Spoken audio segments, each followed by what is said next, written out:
Excellent. Hey, everybody. Today we're going to talk about performance evaluations. So for performance evaluations, I have a list of what we're going to talk about. So primarily we're talking about evaluating your director. We'll go through some reasons to conduct them, metrics that you should think about, some documents you need, delivering an evaluation where the best place to do that is.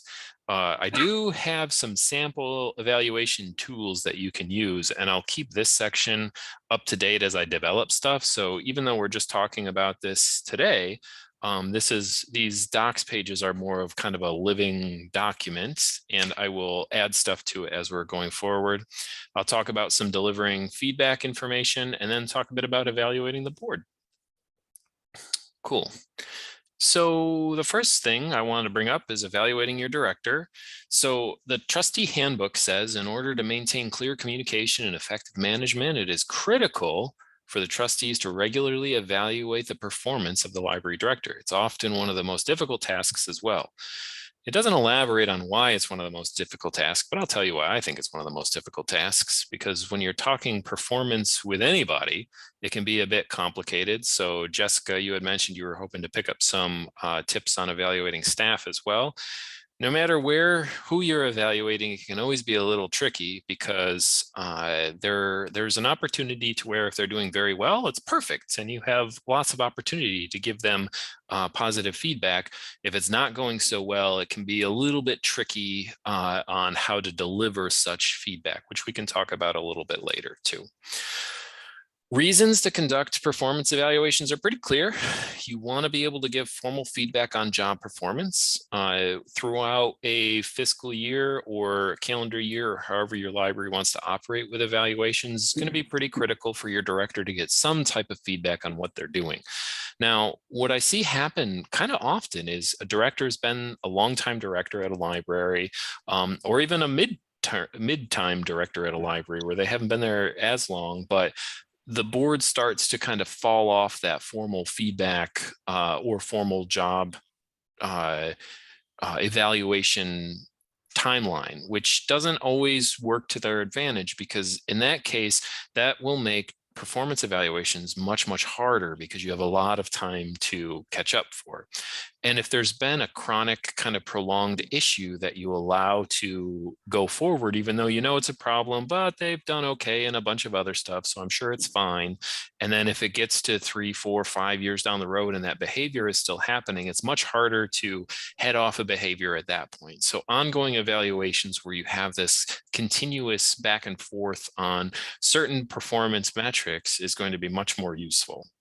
Critical information about the operations and performance of the library. So not only does a director evaluation help figure out what you need in terms of the direction of your director, but your director is the key performer within the library. They're making sure that all the goals are being accomplished, all the strategic initiatives are being checked off the list. So using this as a time to actually have that conversation to make sure that you're in a good position to continue moving forward. Establish the goals and objectives of the library director. So every year when you sit down and you have that conversation with them, you should be looking at the goals of the library, but your director probably has their own goals too that they want to work out and work with. So giving that space to actually have those conversations is important. Obviously, everybody wants to be compensated appropriately, so it's a good time to have that type of compensation. Improve communication. So you want to make sure that communication is always back and forth, like I had said. Provide motivation, direction, and encouragement. This is probably one of the areas that's a little bit more complicated for your board and director communication back and forth, because it can be hard for a group to provide motivation and direction and encouragement to a single person. So sometimes what you're going to want to do is, rather than having the full board have these conversations, you want to break it down to either a personnel committee, and then maybe we'll talk about ongoing feedback a bit later, and perhaps that's just one individual on the board that helps motivate, direct, and encourage the director, which we'll get into that a little bit. And then again, you want to document any unsatisfactory performance. So if things aren't going well, whether it is actually a performance issue, a behavioral issue, an attitude issue, or maybe things just aren't being accomplished on the library's long-term objectives, you want to make sure all that information is documented, because while we never want to think about having to terminate anybody, it's going to be much more difficult to do that without ongoing documentation. And on the other hand, when you document these sorts of things, it allows you to look at performance improvement plans as well as any other type of corrective action that you're going to want to put in place to actually get those working. Because one of the biggest jobs of a trustee is to hire a director that is able to direct the library. You are hiring a CEO of an organization, and you want to make sure that if things are unsatisfactory, you want to make sure that you're able to fix that. Okay. All right, let's talk a little bit about evaluation metrics. And again, feel free to jump in if you do have any questions. And I didn't check earlier. Everybody can see my screen, right? Mm-hmm. Cool. So with evaluation metrics. What do you mean? Can I ask a question? What do you mean by performance metrics? So what are you describing? Yep. So performance metrics are going to be the things that you're going to base performance on, which I'm going to get into right now. So for evaluation metrics, you want to put together some type of practical evaluation. And this is going to be something that you're going to want to talk to your director about, what the process is going to be, as well as the metrics, which these could be maybe the goals of the library. Maybe it's something that the year before you had sat down and talked to the director about what their goals are. So these metrics are going to be basically what you're going to gauge the evaluation off of, because you don't want to come in and sit down and say, okay, we like you, you're great, everything's fine. Or you don't want to sit down and say, you're doing a terrible job, and have the director have no sense of why that is. So you want to have some type of an agreed upon method for what you are going to evaluate them on. Typically, what you're going to use is the long range plan is going to be your metric, and any type of goals that you have in place, and anything that the library has accomplished over the course of that evaluation. Those are usually going to be what the metrics are. And what you want to do is look at those, the progress, the success rate, the satisfaction rate in the community, whatever it is. And you're going to want to make sure that those are either one, accomplished, or two, there's some type of explanation on why those things weren't accomplished if they weren't. So for a recent example, through there was many libraries that were unable to accomplish a lot of their objectives over 2020 because of COVID shutdowns and everything else. So obviously, when you're doing the evaluation for that, that has nothing to do with the director's determination or goals or anything like that. So it was an external part that had an impact on your internal metrics. So you just want to make sure that you are and that would be a satisfactory excuse on why something didn't get accomplished. So what are the accomplishments? Make sure that it's something that everybody is agreed to. So if the board thinks, well, we really want the number of programs that the director offers throughout the year, that's what we're going to base the evaluation on.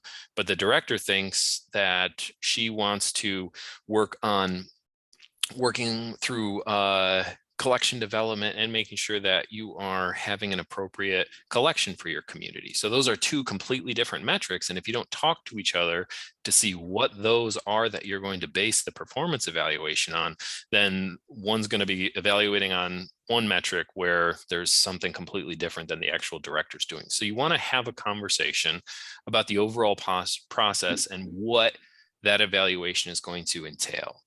Because without an agreed upon method, your evaluation will be arbitrary at best. And you want to avoid that at all costs, because just saying you like or dislike something isn't a very good evaluation. You actually need to look at something, which when we get to the samples later, some of the board evaluation portions of it for the director has some of those things in it.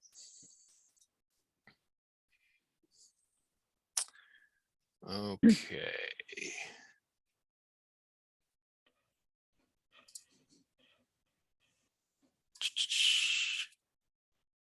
Okay.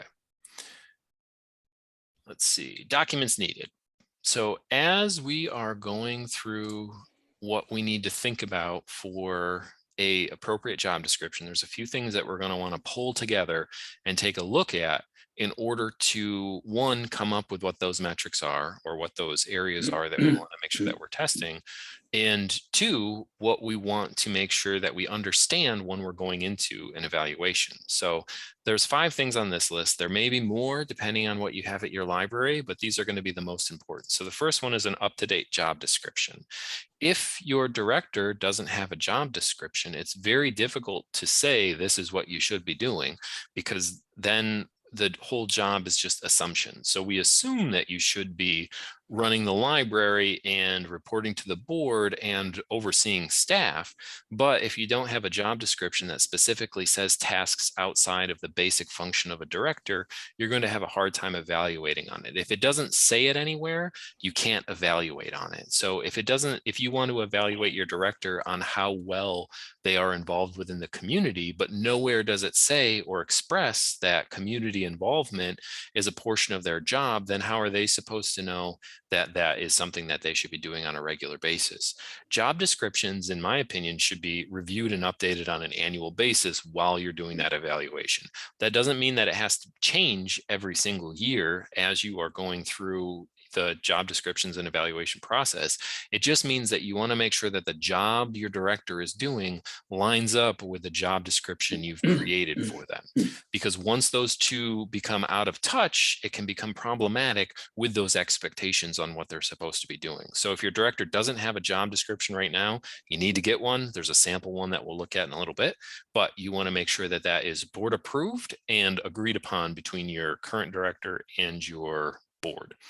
If you are looking for a director right now, you can create whatever job description you want. There may be some limitations on the roles and tasks that you put in it, depending on what type of library you are. If you have to think about titles based on civil service and things like that, you may have to customize your job description a bit for that.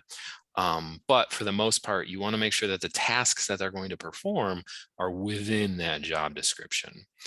And when you're thinking about a job description, most of the time I say don't have more than 10 items under the tasks or goals or whatever that they have on there. Because if you think about, if you have 10 items on there throughout a year, they're spending roughly 10% of their time on each one of those.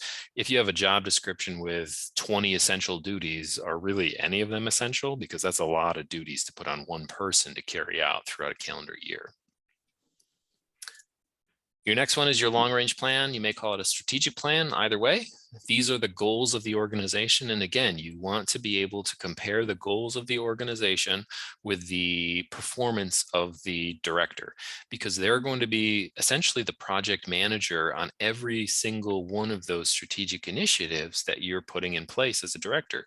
If it's a 3-year plan, that's great. So every year when you do the evaluation, you also take a look at the long range plan to make sure that the goals for that year are being accomplished, or at least there's been some type of movement on that plan. Next one is previous performance plans or evaluations. So in previous years, when you sat down and the director said, I want this, this, and this to be my goals for the next year, you want to check in on those. Did those goals actually realize to some type of accomplishment or some type of movement on whatever that goal was? So maybe the goal was that you want to be involved with more community organizations. Okay, did that actually happen? Great, then that's perfect. Did it not happen? Well, okay, if that's something that we prioritize, maybe that's another goal to have in place for the next year, and you document that what the previous year's goals was not accomplished, but you want to make sure that you are working on it moving forward. That was last year's goal. These are previous performance plans, sorry. Any type of previous performance plans that you have, if maybe you did have a performance improvement plan, which those can, a PIP, those can be put into place if there are something, it doesn't always have to be negative, It basically means that there's something that you as an employer would like your director as an employee to work on throughout an amount of time.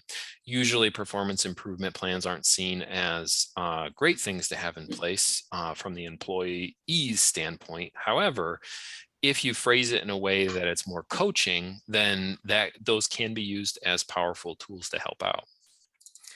I already mentioned last year's goals. Employment contracts or agreements. I know some libraries do have employment contracts in place with their directors. If you do have one, you want to make sure that it's there, because in a lot of those, it'll actually have an evaluation clause, or it will make sure that you know the various things that you have to take into consideration when going through an evaluation process or a renegotiation if you have a term contract that has a certain amount of time on it. There's only a couple libraries that have these, but I figured I would mention it because it is a document that you'll have to consider if you are going to be, or when you are doing an evaluation. Any questions about any of these documents? Everybody knows right where all these are, which is great. Perfect. Okay. Okay, now we get back to metrics to consider. So a few things that you can think about. So overall performance, how are they doing at their job? You have a job description, you know what they should be doing. Are they doing that? Are people generally happy with the performance of the director on a day-to-day basis? This is going to primarily be from your viewpoint as a trustee. So what in these board meetings, what sorts of things are coming to you from the director? Are goals and objectives being met? Are they providing an appropriate amount of information at board meetings? What are those? What does their director's report look like? What types of stuff are they reporting back on? So all of these things are areas that you should be paying attention to as a trustee. Lauren, I see your hand went up. Did you have one? I have a quick question. Yeah, go for it. So you said that sort of the overall performance is based on sort of the trustee's judgment.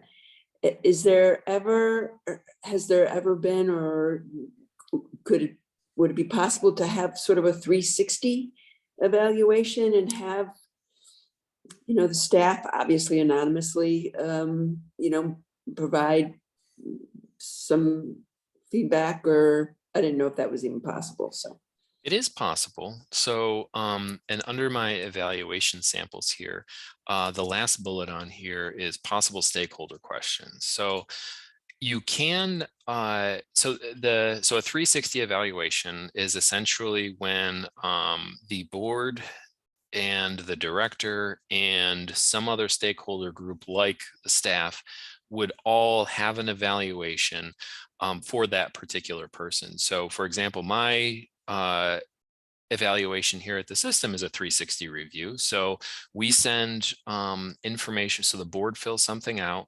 I have a self-assessment that I fill out, and then a questionnaire goes out to the staff here at the system, as well as library directors, because they're an important stakeholder group that I support. And all that information is then compiled into one report for the personnel committee. You can do that. However, it can sometimes be problematic to get staff involved in a director evaluation if you don't have an appropriate relationship with the staff right now. So as a board, what you want to consider is that the board should have this kind of distant support for all staff. You don't want to be involved in the day-to-day operations of staff, and you also don't want this evaluation process to turn into a you don't want it to get out of hand in a way that can become negative, which when you interview staff, it can become that way at times. If you interview any stakeholder group, even your board, it could potentially become that way. But when we talk about some type of 360 evaluation, what you want to do is make sure that you ask the right questions. And typically the questions that you're going to want to be able to ask are very simple, and you want to simply ask about the opinions, decisions, and actions or behaviors that the director carried out over the past year that supported the library. And then there's a question here about hindering the library, and then what the director should focus on more intensely over the next 12 months. So if you keep it to these tight 3 questions, it can be a 360 evaluation can be helpful. But again, I would cautious any library board that you want to make sure that the board has that healthy distance between the staff, because you don't want it to become kind of a complaint session. You also don't want to ask just open arbitrary questions like, oh, what do you think of the director?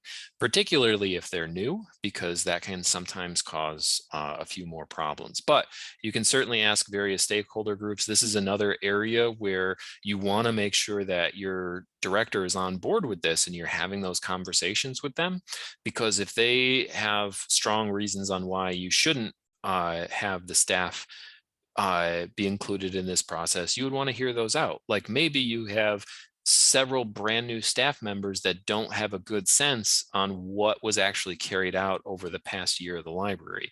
You also want to take into consideration, has anything significant happened in recent memory that could prove to be problematic for an evaluation, because you don't want just one metric to be your evaluation process. So let's say that COVID happens, library director has to make tough choices in terms of staffing, and they end up laying off a couple people. And some of these people are good friends with some of the people that stayed on, and the staff want to somehow seek retribution through this performance evaluation or something like that. The board needs to be aware of those types of situations, because all of this information that's going to come in is coming through some type of biases. So you want to make sure that you are prepared for that if you open it up to that level. But I think the big thing would be having that conversation and really thinking through it before you just kind of jump on it and send that out there. The reason that in my position, there's a 360 evaluation is because over the years, we've noticed that we can certainly get a lot of good information from multiple sources. And my job touches a lot of different aspects of looking at the whole system. But there's going to be some directors, even library system directors, where that doesn't necessarily fit the bill for what they need. But it is possible, and it is under the possible stakeholder questions right here. And I'll get to the other portions of these ones in just a minute. But Lauren or anybody else, did you have any other questions on that one? I know that was kind of a long response to your answer there. TLDR, yes, you can do it. Just be careful. Okay. Delivering an evaluation. So this one's pretty critical. So you've gone through, you collected all the information, and now you want to actually sit down and have that conversation with your director or personnel about what is happening.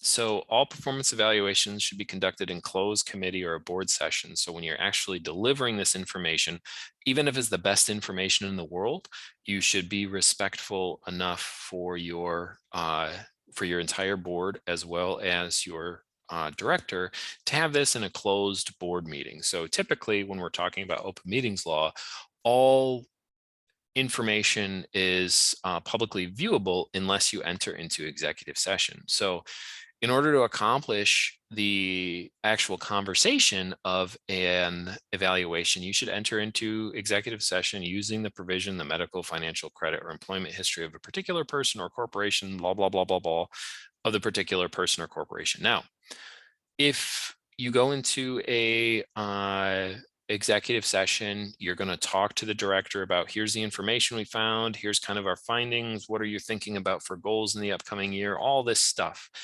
If you don't take any action, that's totally fine. You don't have to pass a motion to accept it or anything like that.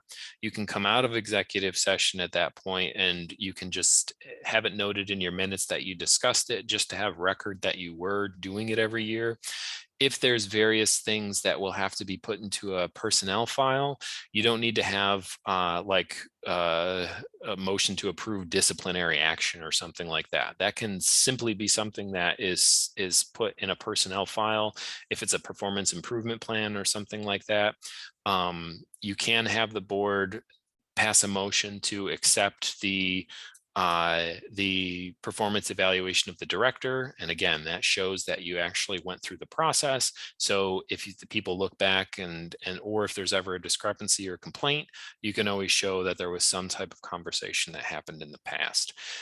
personnel committee meetings, because it's a lot easier to collect information and work through a evaluation process through a committee.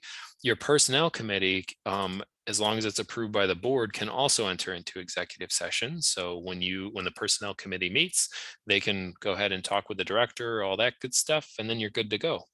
Typically, the way I've seen it done in the past and the way that we operate here at the system is the personnel committee will sit down with me and talk about, here's the process we're going to go through. We're going to ask the board to fill out a questionnaire. You're going to do a self-evaluation. We're going to ask the staff. We're going to ask library directors, and we're going to put it all together. And then you're going to come into, we're going to talk about it. And then you're going to come in and we'll talk to you about it. And then we're going to go to the board meeting, enter executive session, have a conversation with the board, and then invite you into it, and then kind of give your ultimate performance evaluation at that point. So here's how you did, essentially. As you go through and you collect information, some of it will be pertinent, some of it may not be pertinent. And it's up to the director to kind of weed out that type of information. And we'll talk about that. I have some sample items here that we can talk about for a second that will help you get to this point here. So under the evaluation samples, I have a job description here. So with a sample job description, this is pretty simple. Once you go through it and you have all the various items. So if you don't have one, I left this as a Word document so you can use it. I added a couple comments here. One thing that you'll want to be aware of as boards is exempt versus non-exempt employees, particularly at the director level. So if your director starting in 2022 is making less than $51,480, they are considered non-exempt from overtime proceedings, which means any amount of time they work over 40 hours, they must be paid time and a half for it. If they are over the $51,480 mark on an annual salary, they would then be considered an exempt employee, which that means they are exempt from overtime proceedings because they would fall under the administrative or professional area. I made sure to include, so when you download this sample, it does have that price point in there. That's set every year by New York State. So that's for exempt versus non-exempt, and the exemption is through overtime. So keep in mind that if your director's making less than that 51,480, if they work over 40 hours, you must pay them overtime. And it's not one of these things where they're like, oh, I love the library, I don't mind working 45, 50 hours a week. Anyone can complain on that, and the Department of Labor can come in and do an audit. So you want to make sure that you are treating these employees as hourly employees and tracking that information. I can't find the little raise my hand icon, so I'll do it in real life. Yeah, I see Elisa. What's up? Is that strictly salary, not including benefits? That's strictly salary. Okay, thank you. Yep. So any additional, like maybe you offer a health insurance stipend or some other type of cafeteria benefits plan for retirement or something like that. None of that counts towards it. It's through the state, it's actually calculated as weekly contribution or the weekly compensation, sorry. And that compensation throughout a year adds up to that $51,480. If you try to chase this number, it's quite difficult because seemingly historically this has gone up about $2,000 every year. So it's very difficult to work with a cost of living increase and chase the exempt salary. Over time, I have a feeling that a majority of exempt salaries will eventually become hourly, and unless something changes anyway. But you want to make sure you have to treat them as hourly employees if they don't hit this mark. Any questions about that? I just want to say that this also, I mean, not only is this taking care of your director, but this is protecting the library as well, because you know, someone might say when they're in the position, I don't mind doing it on my own time, I'm volunteering, I love the library. But if you two part ways later on, they could come after you for unpaid wages. So it just really kind of protects the library from any potential litigation later on. So it kind of is like it's like a win-win for both. You're taking care of each other at the same time. But as a trustee, you want to look after the best interest of your organization, and that's protecting against something in the future happening.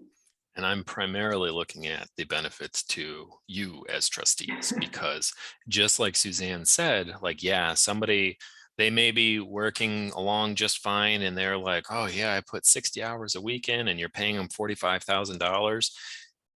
Like I said, anyone can report that. So it doesn't have to be the director. And even if the director's like, no, it's fine. It's fine. If you are audited by the Department of Labor, you will not only owe back wages and overtime wages, but you will also have to pay penalties on top of that.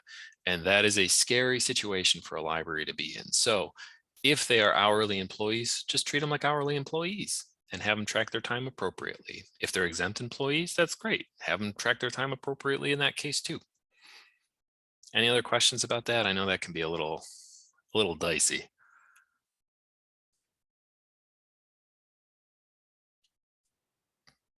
I haven't been looking at chat though, but I do see there's a couple chats. Oh yeah, yes. So for 2021, Jessica, you're right. So it's 48,750 right now. And like I said, it goes up a couple grand every year. So the 2022 level is going to be that 51,480. Now, there have been situations in the past where trustees will give me a call and they'll say, hey, Ron, I got a problem. Our director we've been treating her like a salary director, but we're not paying her enough to be considered a salary director. In that case, usually the best opportunity is, it's not to just say to your director, oh, we've been doing this, so we're going to fix it now. And they're like, oh yeah, totally fine. Sometimes it works out best to get in touch with an HR attorney and work out some type of deal so you have some type of documentation indicating that you took care of the problem in one way or the other. So that's just something you're going to want to keep in mind. All right, that's enough on exempt. What's the other thing I have noted here? Oh yeah. So for education and experience, I just put in here for reference for Commissioner's Regulation 90.8 minimum standards. These, you can delete this if you decide to use this as a template, but these are the education requirements if you are when you hire a director. So if you have below 2,500 people in your service population, there's no requirement. You can have any education level you want. 2,500 to 4,999 is 2 academic years. The next one is a bachelor's degree. And then the highest one, if you have 7,500 or more, they have to have a public librarian's professional certificate. That can be confused sometimes because you can only receive a public librarian's professional certificate if you have a master's in library science or master's in library of information science degree from an accredited institution, from an ALA accredited institution. So you need to make sure that your service population lines up with the actual education requirements that your director has. So just take a look at this if you ever need to take a look at that chart. And that is a minimum standard, so you have to attest to that every year on the annual report. So that's job description. Any questions about that? I don't see any hands, so we should be good to go. Great. What do we got next? Oh yes, evaluation process. So for the evaluation process, I always like to have some type of document that the personnel committee and myself and the board are able to take a look at. Again, all these are downloadable. You can use it. This is basically a memo that the personnel committee uses to track everything. So in here, it says that we've agreed upon the process, and then I bullet out the process. So a member of the boards will complete a director performance appraisal form before the next meeting, and you put in the date. You can add the form link if it's online. If it's not online, you can just say it's going to be a paper copy distributed at the board meeting or whatever. Director will complete a 4-question self-evaluation form and submit to the personnel committee chair prior to the next personnel committee meeting. You can have all the dates on that. If you have those other items, so if you wanted to have a survey to staff, you would add that on there with the provisions in there, when it's going to happen, things like that. So anything you're going to balance it off of, you just have in this little bulleted list, and then you have the due date for all evaluation items, when the committee is going to meet, before the full board meeting. During the meeting, the committee members will review all materials. The director will then be invited into the room to discuss the appraisal and develop. So all this stuff makes it so there's no question about what's going to happen. Everybody should be comfortable. Here's all the things. There aren't going to be any surprises that are thrown in. We're not going to say, all right, and now we're going to have a special guest appearance from the previous director to evaluate your performance or something like that. It's all very clear cut and everybody's on the same page and agreed upon. So use this form to make sure that everybody knows what is going to happen, because evaluations can be difficult just on their own. So you don't want to make them any more difficult by having people feel insecure about what it is that they are actually, what the process is going to look like. This one is an evaluation form that is specifically put together for the board. And what it is you go through, and this is assumed that these are the metrics that you want to gauge the director off of, but the areas that this one goes through, so all board members would fill this out, and it asks specific questions about budgeting and financial management. So this one says systems, but you just do libraries resources. Involves board members in managing library resources. I'll update this so it doesn't say system anymore. Director prepares budgets and oversees preparation of financial statements so the board members can understand them. So all these things you can agree, strongly agree, neutral, disagree. And then it goes through communication. So the board attends meetings and appropriately participates. And then it talks about policy and guidelines. So how are they in terms of policy? Recruiting and training. So how are they about the staff that exists? And again, these are all from the trustees' perspective through the meeting. So you want to make sure you pay attention to those board packets that come out and reviewing that information so you have everything you need. Overall administration. So there's appropriate organizational goals. So the director is on a regular basis making sure that the library is accomplishing items in their strategic plan. And it's not just arbitrary items, they're actually moving the library forward. There's effective work that shows that the director is trying to accomplish these things. And then just a section for additional comments in case they want to talk about any of these particular areas. When we look at communication, recruiting and training, overall administration, policy, communication, budgeting, and financial management, these are all pretty important metrics for the default director to have some type of knowledge in. So if you have your trustees rating these as kind of lower levels in any of these areas, that's most likely going to be something that you're going to want to focus on. So if budgeting and financial management scores disagree, strongly disagree, or even neutral in a couple of these questions, it's probably something that you're going to want to dive a bit deeper and figure out what is it about budgeting and financial management that they don't necessarily do. Okay, it could be as simple as we have a bookkeeper, so they take care of all that stuff. All right, that's fine. If it's not part of their job description, but they should have some type of financial oversight. If it's something where they are just uncomfortable with this managing the size of your budget, so they rely primarily on the board to be able to do that, then that's something that you may want to consider. Perhaps there's a training that you want them to go to. Perhaps there is an amount of time that you want them to work closely with the treasurer to make sure that they understand the finances of the library. There could be all kinds of different things that you amend for own personal goals or edification in terms of what you want your director to be working on. If your director isn't showing up to all board meetings, you check with that. They should be at all board meetings. There's no reason that the director shouldn't be at board meetings.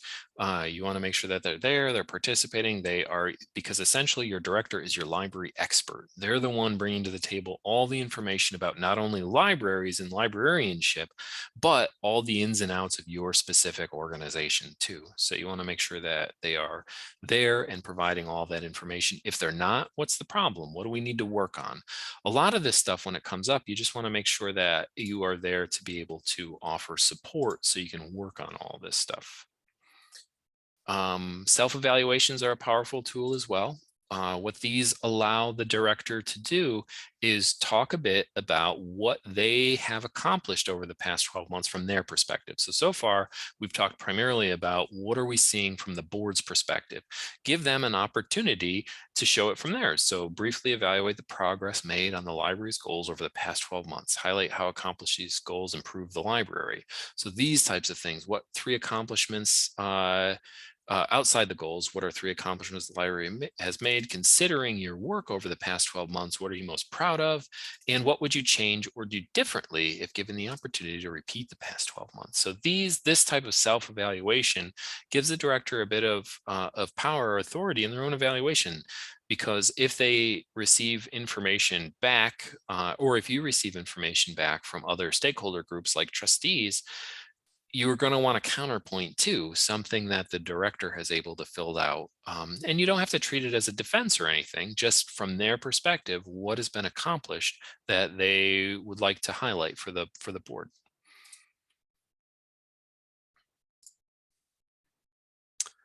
And then when Lauren asked the question earlier, we talked about the sample stakeholder questions.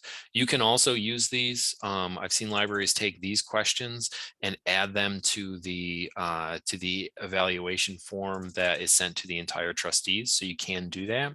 So you have kind of these rated questions as well as these kind of direct questions that trustees are able to answer to. So there's that. When you look at delivering effective feedback to somebody, there's a couple different ways to do it. So what we've been talking about so far is formal feedback. So throughout the year, so once a year, you collect all this information from these stakeholder groups, and then you talk to your director about what's going well, what's not going well. You write up their performance evaluation, it goes into their personnel file, and then you forget about it for the next 12 months. Another option that you have is to look at just ongoing feedback. So this is when you regularly check in with tasks and goals. It's reviewed regularly. You can use this method by looking at your monthly director reports that come in. You can take a look at what's there, what else you'd like to see. Does the narrative of what's happening at the does it offer a narrative of what's happening at the library? Is there more information you would like to see? And keep in mind the time it takes to produce these every month too. And I write that because even though the director report can be a really great way for you to figure out what's going on in the library, you don't want to ask for a bunch of arbitrary information that's going to take a ton of time for the director to develop if you're not going to use it effectively. So just keep in mind what you want to know about the library. Ongoing feedback, or these constant check-ins with tasks and goals, you want these to be not necessarily delivered at the full board meeting. So this is where you may want to consolidate down to one person working with the library director to keep track of all the goals throughout the year.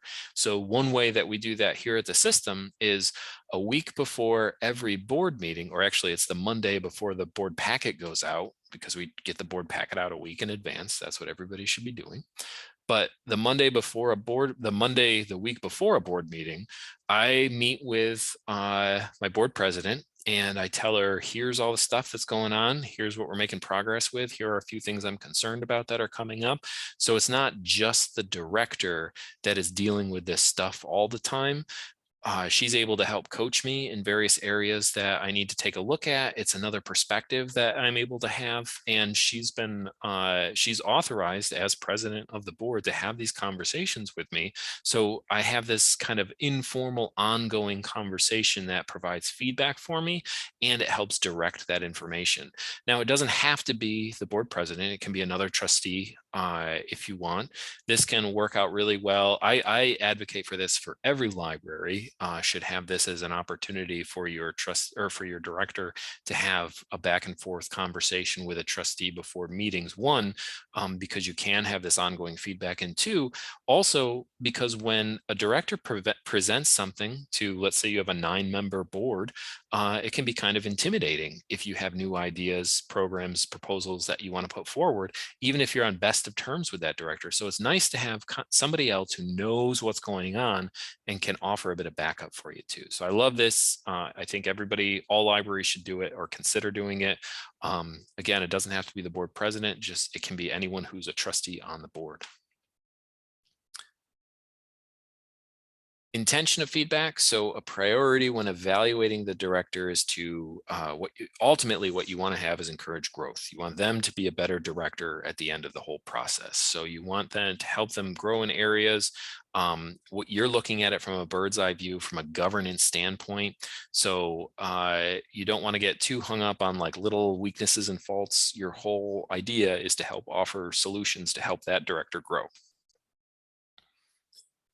I don't think that directors are recognized as much as they should be. So any opportunity you have to recognize your directors for accomplishments, I say do it. This can happen throughout the year. It can happen during a evaluation.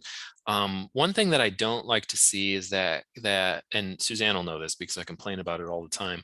I don't like the evaluation process where they call it like the sandwich approach. Is that what it's called, Suzanne? Something like that? Yeah, Ron does not like. I don't like that. So this is the idea where you say one good thing and then you criticize them for something and then you say another good thing. I think that's garbage. It's a garbage sandwich approach. If you have something that you want to give as recognition, I just give it to them. If you have a criticism that needs to be worked out, that should be something that the ongoing evaluation should help out with, or they should know about it. Because what you don't want to do is hit them with a bunch of weaknesses or faults at their evaluation. It should be an ongoing conversation. If something isn't going well, talk about it, figure out what's going on. I don't like the idea of showing up and saying, here's a couple good things you did, here's a couple bad things you did. Engage with it a bit and help them out. And that leads into this coaching point, which is the next one on here. So there are so much stuff involved with running a nonprofit, which is essentially everyone that you have is the CEO, the chief executive officer of a nonprofit. Sometimes directors can use help with that. So consider one-on-one coaching. It can be a trustee who understands the operations of the library, or if you need to, you can seek out elsewhere and look for trained professionals. This is something that some directors respond well to if it's something that's needed. But I think just making sure that the board is there for that person can help out. Continuing education, I always put this when I'm talking about any type of evaluation because their boards should be investing in their directors through continuing education. The trustee handbook says 1% of the library's overall budget should be for CE. Take a look at your budget. Do you have 1% of your budget dedicated to CE? What is that percentage point? Do you have more than that? Wow, that's incredible. Good for you. Do you have less than that? Is there a way that you can work up to that 1%? What is that continuing education look like? What is it set up as? Are they going to conferences? Are they participating in statewide education events? Are they coming to trustee workshops, whether from me or somebody else? Are they learning about what they should be learning about in the position they're in? So this continuing education is the best way to ward off stagnation. And at the same time, there are a lot of fun continuing education opportunities out there. So allowing your director to be able to do that is always a positive thing to be able to do. Oh, and they had that nifty little quote in the trustee handbook. No one's born an expert at their job. So essentially make sure that you offer that continuing education because a good library never stops learning. And then here's another quote from the trustee handbook. I'll let you read that at your leisure. But the last point that I wanted to mention before I take some questions from people to see what I missed is at the same time that you're doing your evaluation of your director, it's a really great time to also do an evaluation of your board too, because this can help in a couple different ways. One, it can help you if you have any pre-existing issues on your board, whether it's communication or understanding or anything else that goes on. But two, it can also take some of the stress off the evaluation process for the director by saying, okay, this is the time of year where director, we're doing your evaluation, board, we're doing your evaluation. So it's not so much of a solo activity that the library director has to dread. It's more of this kind of all-encompassing, we're just evaluating to make sure that we're doing everything that we need to do. There are a handful of things you can look at when you are evaluating the board itself by understanding the role of the board as a governing body, taking a look to make sure that the experience on the board is matching the demands of the library. You can take a look at all the information that on threats or potential benefits, motivations to carry out governance tasks, time to dedicate to the organization and goals, and collective authority guiding the operations and decision-making of the board. To help out with this, I'll bold this because I noticed just looking at it now, this resource is kind of buried in this block of text, but there's a sample board meeting evaluation checklist here. I modified this from an older one that used to be available on the NILTO site, which was the New York Trustees Association. But what this is it's kind of like the director assessment, but a little bit different. So it talks about the meetings that you hold, the meeting expectations, focusing on board's responsibilities and all this stuff, and you fill it out, and then at the end there's a little scoring rubric, and depending on your score, which is the number of A's, B's, or C's that you pick, it kind of gives you a little insight as to where you are at your board in terms of effectiveness, as well as any potential things you might want to look into. So this is a nifty little tool that you can fill out. It doesn't have to be every year. Maybe sometimes you just kind of talk about the situations that are happening at your library, and thinking about ways that you can make it better. You can regularly review the trustee handbook, complete assessments, and just talk about the results and have candid conversations about board participation. These conversations will always help it out when it comes to recruiting new board members as well.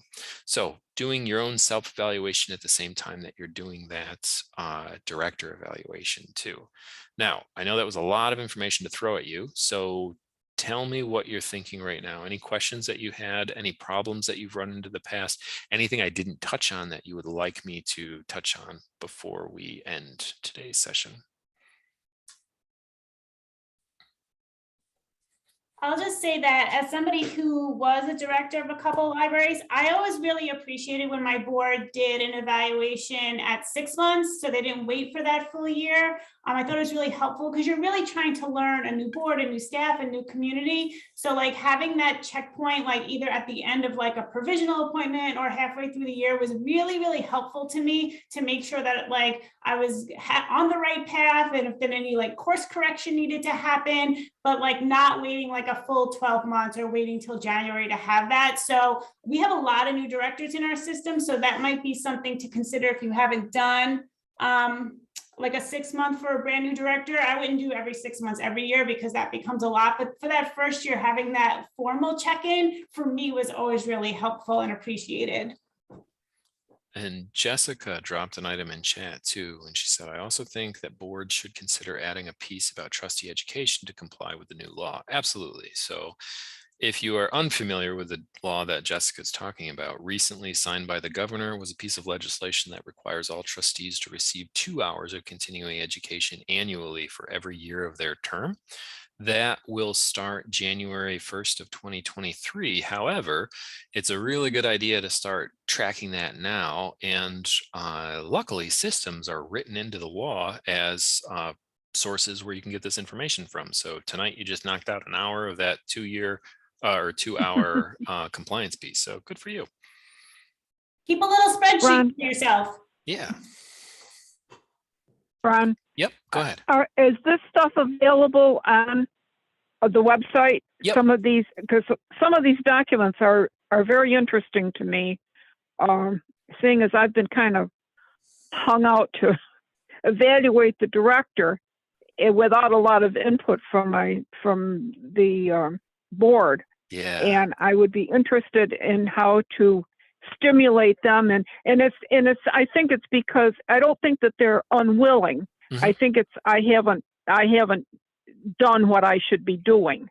Sure. And I've just kind of done it on my own with the help of maybe one other director.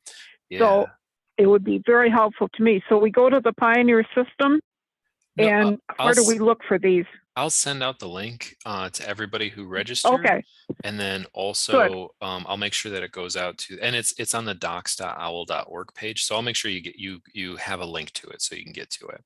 oh, And okay, thank you. yeah, and also I Thank you. would say that for the position that you're in right now, when you work with your board, I would say first thing you probably want to do is have your board appoint a personnel committee to be able to handle this. So it may Right, be that yep, you're doing the work, but have the entire board agree to, here are the 2 or 3 people that are going to be on this personnel committee that's going to conduct this evaluation. Once you have that personnel committee, if they're like, oh man, I don't know where to go next. We have all these resources that Ron set out, but I don't know what to do.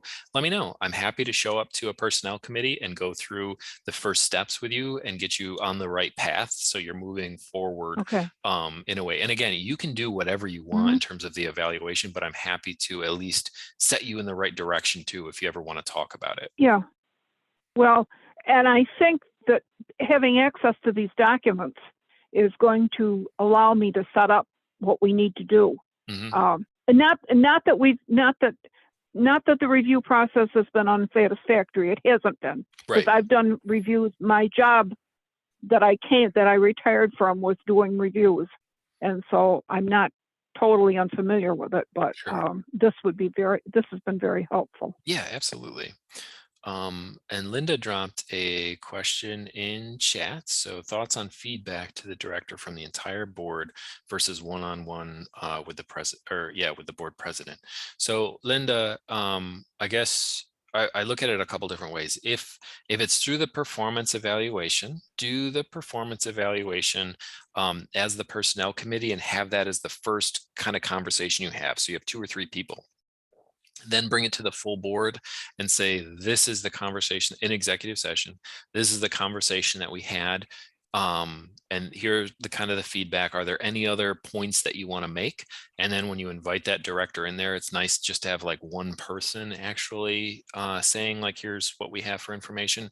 If it's ongoing feedback throughout the year where we had talked about those, that ongoing message right here, that's best if left to one person, because what you probably don't want to put your director through is at every board meeting, if all the trustees are there offering some type of feedback. So to be able to consolidate that down to one person is much, much more comfortable.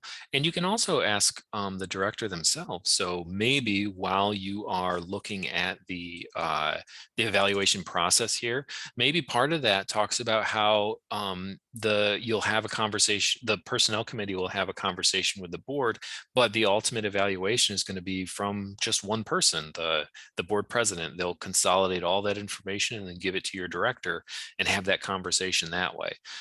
Because it can be awfully intimidating, particularly for a new director, if you have 7, 9, 15 people sitting across the table from you for that evaluation. So I like smaller groups to actually deliver the evaluation. And then if you're just kind of compliance talking about it, you can do it in a larger group. So those are my opinions on Okay. that one. Thank you. Yeah, for sure. For sure. Any other questions that people have that we can clarify for you or help you out with? I put all of these forms in Word documents, so you're welcome to amend them and adjust them. But at the same time, you can also put them in most of the evaluation forms that we use. We just put into Google Forms. So for the evaluation form for the Board of Trustees, they don't have to fill out a paper one, then you don't have to tabulate it all. You can just put it all in a Google form. And actually, Mike from Palmyra, that's what he does every year, which is always really great. Puts it all into a form. Everybody fills it out, and then you get these nifty pie charts that pop up that you can take a look at. So it's very clear on which areas are higher ranked than other areas. So you can kind of look at it that way. So feel free to use these any way that you want. Also, if you do a Google search for nonprofit director evaluation, you're going to come up with a lot of stuff. Some of it will be about the board because a lot of nonprofits call it a board of directors. But when you look at that, sometimes you can apply it to your actually director situation too. Any other questions in chat, or you can go ahead and jump on there and ask. And actually at this point, what I'll do is I'll go ahead and stop the recording just in case anyone wants to ask any other questions. So thanks everybody for joining the recording.